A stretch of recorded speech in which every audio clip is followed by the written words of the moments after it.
Bem-vindos ao Nota 20, programa sobre educação da Rádio Observador, em parceria com a Iniciativa Educação. Olá, professor Nuno Crato. Ora, viva!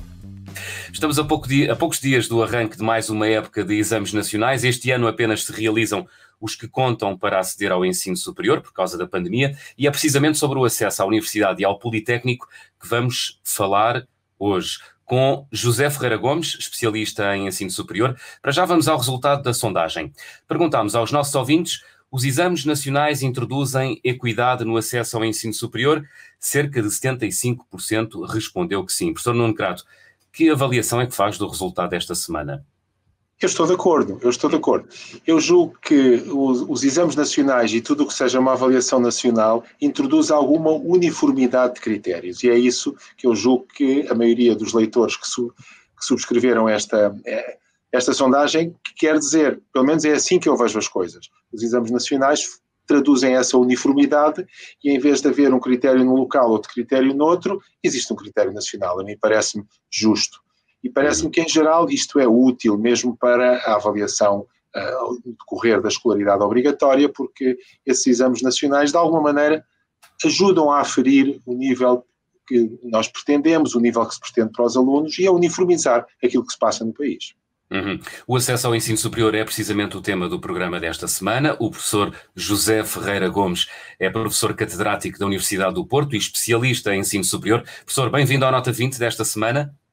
Olá, bom dia. Professor, estamos em contagem decrescente para mais uma época de exames e já há milhares de alunos com borboletas no estômago. Como é que tem evoluído o desempenho dos alunos portugueses nestas provas? O desempenho do ensino secundário tem evoluído bem.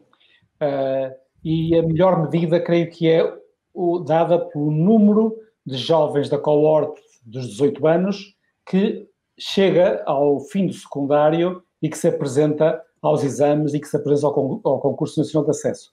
E esse número tem vindo a crescer lentamente, mas de forma muito firme ao longo dos últimos 20 anos, ao longo de muitos anos. E, portanto, nesse sentido, creio que o ensino secundário, os professores do ensino secundário, as escolas e todo o sistema se têm comportado bem e promete continuar a crescer de forma sustentada. Esses números significam o quê para o sistema de ensino universitário? Fortificam-no, consolidam-no? Esses números são números muito comparáveis com os dos nossos parceiros europeus, com os números de franceses, espanhóis, ingleses. À volta de 40% dos nossos jovens terminam a via académica, a via mais académica do ensino secundário.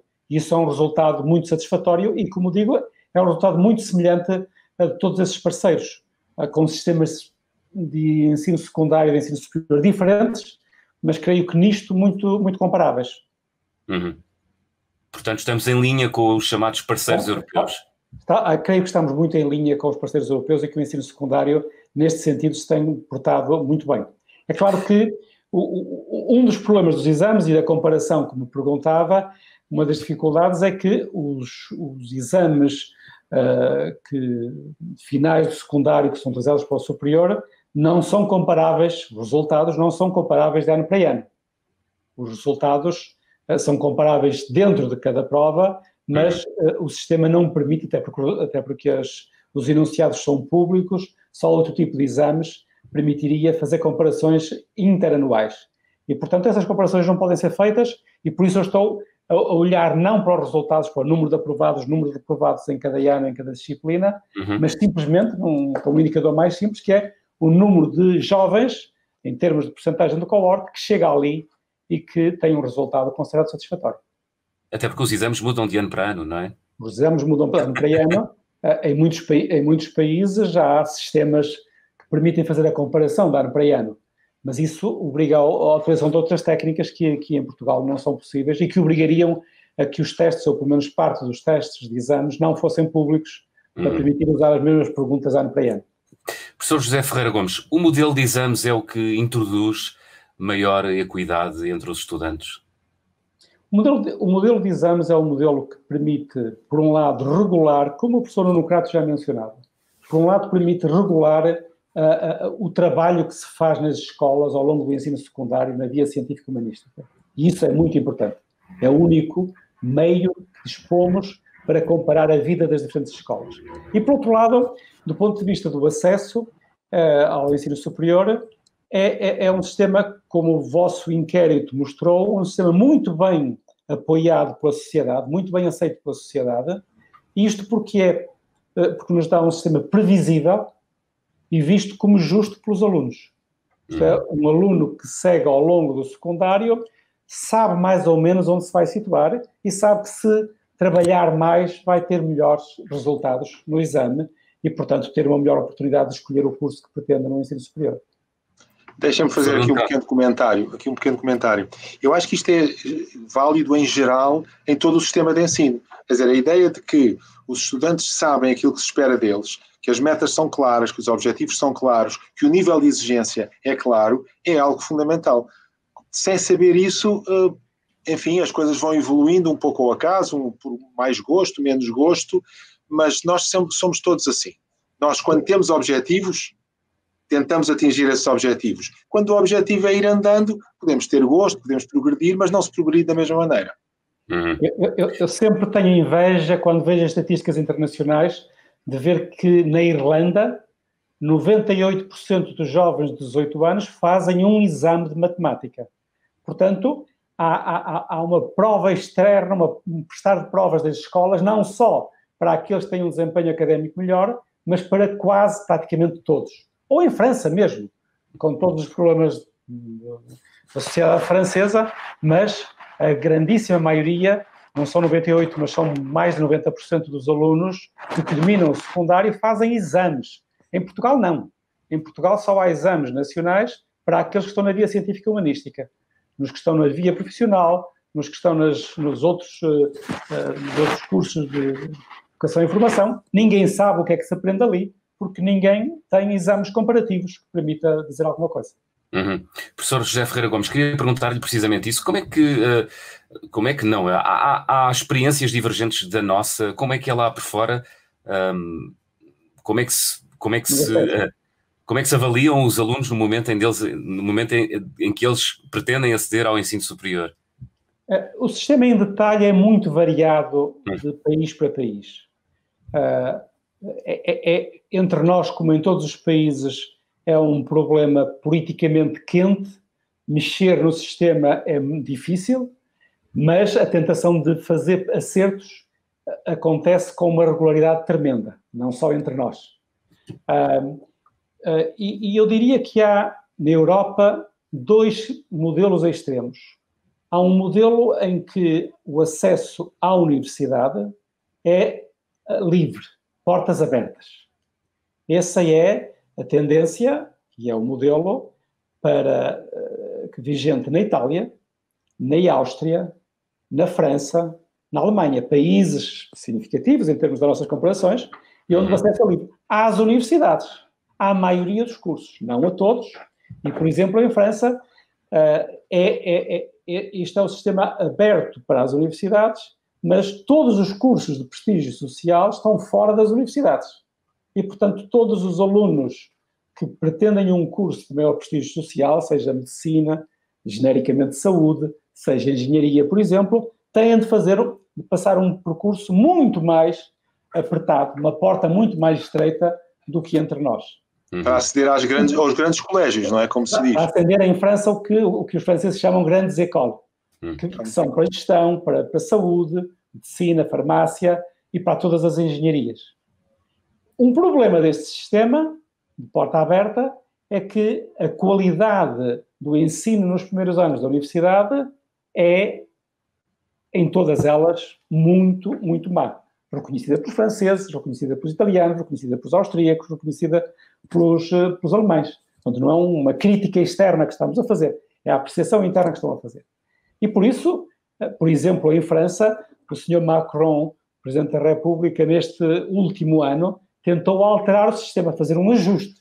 Não é só cá que se fazem ajustes, todos os países. E qual é o ajuste que ele faz?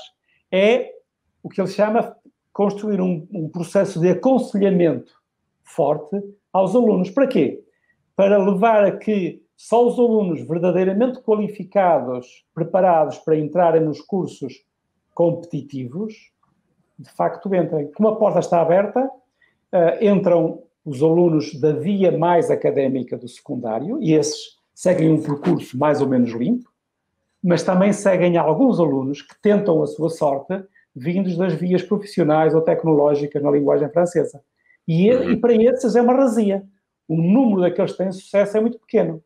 E isso traz um desconforto social grande, uma frustração social grande nos jovens, e, portanto, como politicamente não pode fazer uma introdução radical, a política francesa é de introduzir um sistema de aconselhamento em que as escolas, as instituições, os sistemas regionais vão sugerir aos alunos quais são os cursos onde eles poderão ter sucesso, quais são os cursos mais adaptados. E em todos esses países deve dizer-se que as vias mais profissionalizantes do ensino superior são muitas vezes as preferidas. Um bom exemplo é a Áustria. A maioria dos cursos no ensino superior é aberta e, portanto, entra aquilo que naquele ano os alunos quiserem. Pode ter havido uma telenovela em que um curso de cozinha foi muito importante e nesse ano só aparecem alunos do curso de cozinha. E a universidade tem de recebê-los todos. O resultado disso é que os cursos equivalentes ao nosso TESP são os cursos competitivos. São os cursos onde entrar é muito difícil. E quando não se entra num curso correspondente ao nosso TESP, um ciclo curto, então vai-se para a universidade arriscar a sorte e ver se no ano seguinte temos mais sorte. Este ano, cá em Portugal, o acesso ao ensino superior conta com uma singularidade. Os alunos do ensino profissional vão poder concorrer através de um concurso regional. Esta via junta-se às já existentes, portanto, os maiores de 23, os TESP, que o professor já falou, os cursos técnico-superiores, o curso técnico superior profissional. Esta diversidade de formas de acesso é sinónimo de igualdade no acesso ao ensino superior, professor José Ferreira Gomes? A justificação formal que foi dada no decreto que prevê esse concurso é criar uma maior justiça e uma base social maior. O resultado, creio que vai ser um pouco diferente disso, na realidade, na aparência poderá ser. E é o que eu lhe dizia em relação ao sistema francês. O sistema francês permite o acesso das vias profissional à universidade, mas depois os alunos reprovam. O que é que vai acontecer entre nós? Aqui é razoavelmente previsível o que vai acontecer. Atualmente, e ao longo de muitos anos, as universidades recebem dos seus alunos de licenciatura e de mestrado integrado, mais de 80% vêm pelo Concurso Nacional de Acesso. Isto é, tem um nível escolar, um nível académico, bem aferido pelas provas de acesso. Nos institutos politécnicos, também os grandes institutos politécnicos, maiores, têm números próximos desses e, portanto, têm a situação muito semelhante. Mas quando chegamos a outros, os números são muito diferentes. E particularmente em engenharia. Nas engenharias, às vezes com nomes semelhantes, é manifesta a diferença. Nas engenharias, nas universidades, 90% dos alunos passam pelo Concurso Nacional de Acesso. E, portanto, são razoavelmente homogéneos. Sabemos o que eles sabem. Mas nos institutos politécnicos, a média anda à volta de 50%, mas com enormes variações. E há metade dos institutos politécnicos onde os cursos de engenharia têm menos de 40% dos alunos pela via do Concurso Nacional de Acesso. E, portanto, quem define o padrão, os padrões de exigência, os padrões de conhecimento, os padrões de rigor nesses cursos superiores, nessas licenciaturas, não são os alunos que passam pelo Concurso Nacional de Acesso, são os outros. Nesses casos, não é? São os outros. Nesses casos.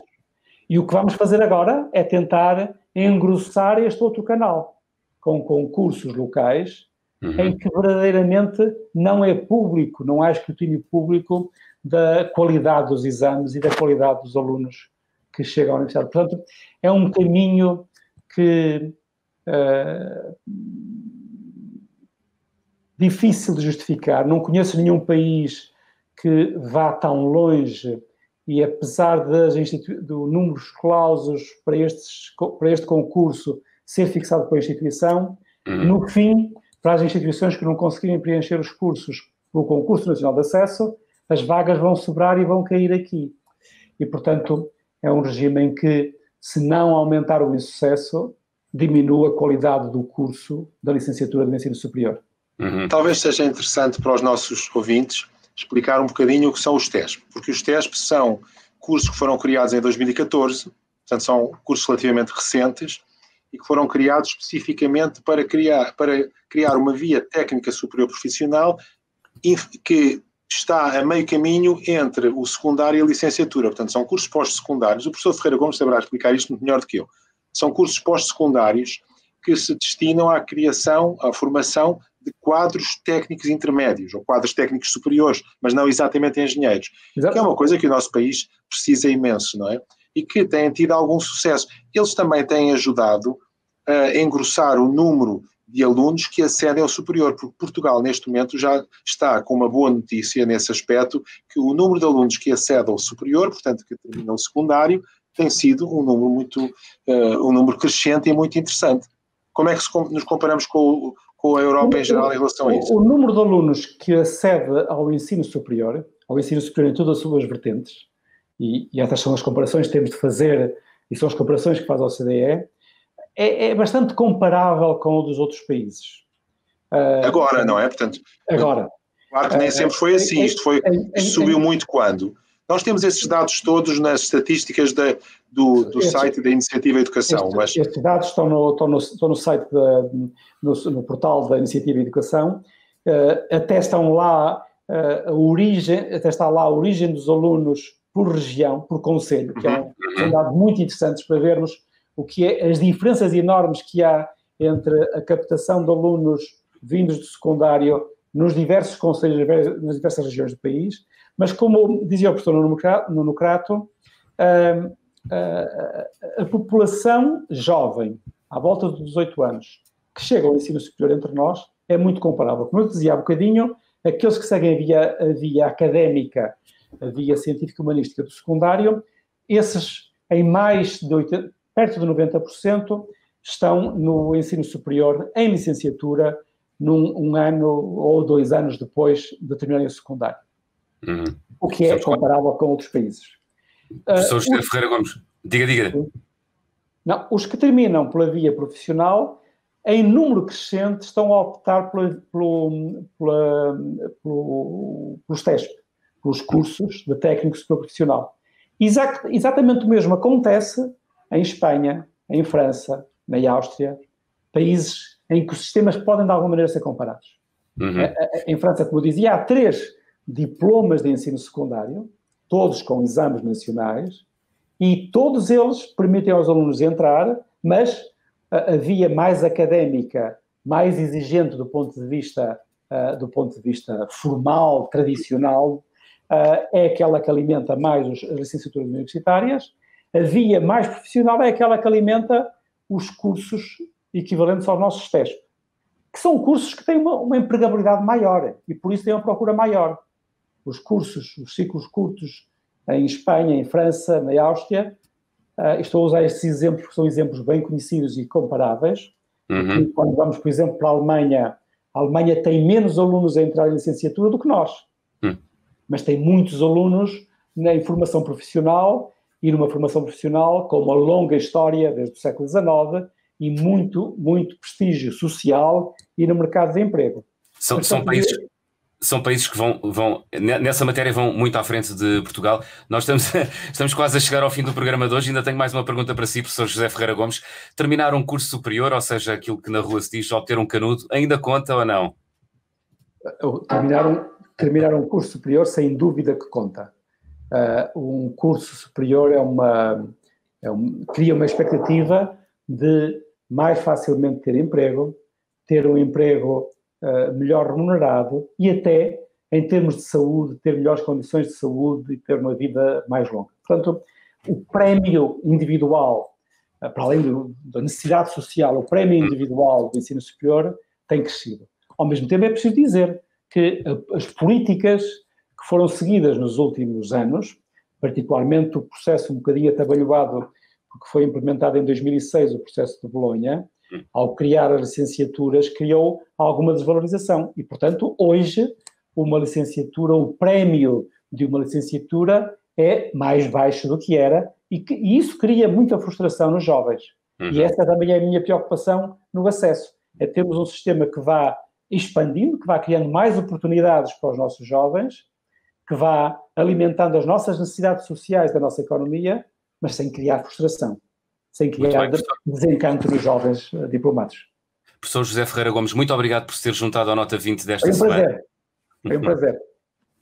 Professor Nuno Crata, caminho do fim, pedi-lhe um resumo do programa de hoje, tópicos principais sobre os exames e o acesso ao ensino superior, num minuto. Eu sei que não é fácil. Difícil, porque falou-se de muita coisa, mas eu diria, em primeiro lugar, estamos no bom caminho no sentido em que nas últimas décadas subimos muito o acesso ao superior. Subir o acesso ao superior significa que mais jovens terminaram o secundário, mais jovens estão preparados para prosseguir estudos é bom.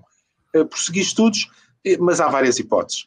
Uma das hipóteses são, por exemplo, os cursos técnicos superiores profissionais, que dão uma empregabilidade maior, como o professor Ferreira Gomes acabou de dizer, mas há uma grande panóplia de cursos que os estudantes podem escolher. Portanto, eu diria que é bom que mais jovens terminem o secundário, é bom que mais jovens prossigam os seus estudos, mas há uma grande diversidade de caminhos, uns dão mais emprego que outros. E precisamente para isso vamos ter aqui, na próxima semana, um especialista em mercado de trabalho e em ensino e mercado de trabalho. Muito bem, vamos falar sobre profissões de futuro com o investigador Pedro Martins, professor catedrático em Queen Mary, Universidade de Londres. Fica a habitual pergunta aos nossos ouvintes para responder na rede social Twitter. A pergunta que lhe colocamos é: as profissões vão mudar radicalmente na próxima década? Sim, com novas profissões, vão desaparecer profissões? Já sabe, pode procurar a resposta à pergunta, aliás, já daqui a minutos na rede social Twitter. Professor Nuno Crato, chegamos ao fim. Até para a semana. Até para a semana.